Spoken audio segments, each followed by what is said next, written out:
They fight to keep themselves alive. They come from some of the most volatile areas on the coast of southern Jamaica. And there are some real issues in those communities, real issues.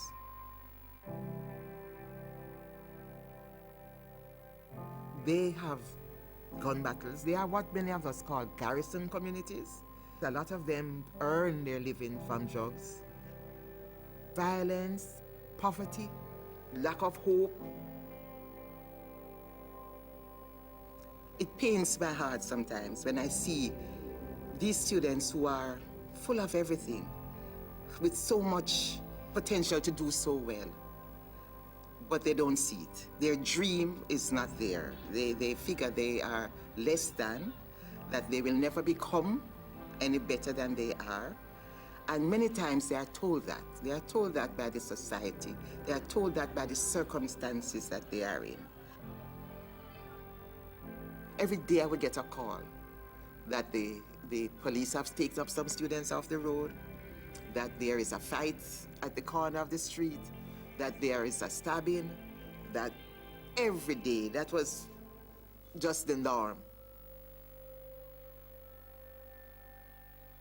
These classes weren't settled. They would spend the entire time trying to get the class to settle down, to do any kind of teaching. There was just this frustration. We tried everything. Everything that we could try. We brought in all kind of speakers. We brought in trainers to train them on all kind of new behavior. We tried everything. In Jamaica, the word meditation is not a good word. Something must be wrong with you, or you belong to some weird faith or something. And so, initially, when I heard about transcendental meditation, and I'm saying, no way am I getting involved in that, no. I'm very close to a Catholic priest in Jamaica, a Jesuit, Father Peter, and I told him, and he says to me then, Margaret, how you think I last? I said, how you mean? He says, if I didn't meditate, I wouldn't last. I said, you meditate? I said, okay, here we go then. Lots of teachers were very skeptical. I was still skeptical. And I'm saying, well, if this can help the students, let's do it. Over time, we have improved in the sense of just helping to get the children to have a sense of self, to understand who they are, to help them to see that they are no less than. When I learned TM, I felt different, I felt wonderful, and I felt new. Now that I've learned TM, I have learned how to be calm in most situations, how I say things, and how I go about doing things. I felt calm and safe and settled.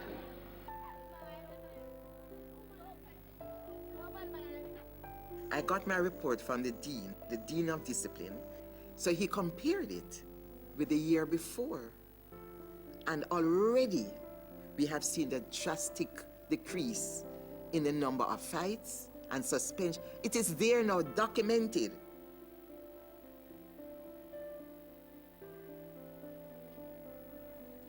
We took off the lowest performing students to put into a class that I gave a teacher.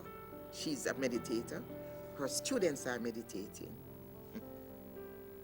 That class, which was the lowest performing class in September 2015, that class is now above the highest performing class that we had. We had another class where it was a class of about 23 students who were very disruptive.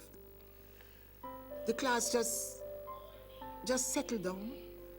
That class just changed completely from being this disruptive class to the class that now we are getting student leaders from.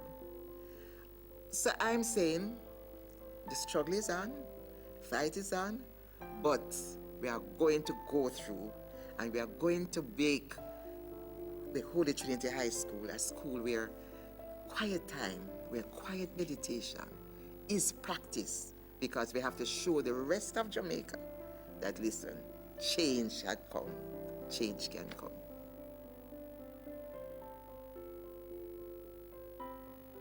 I do believe that change begins right inside of you.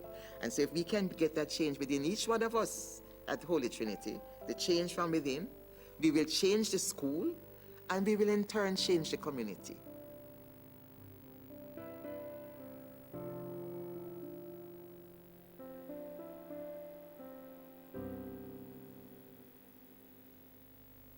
And of course, the principle there is very correct, because once those students are meditating together in a group, that in itself will have a positive influence in the community. And when they learn yogic flying, then only a few students will be able to create invincibility for the whole of Jamaica. So we get an idea of how powerful this program is.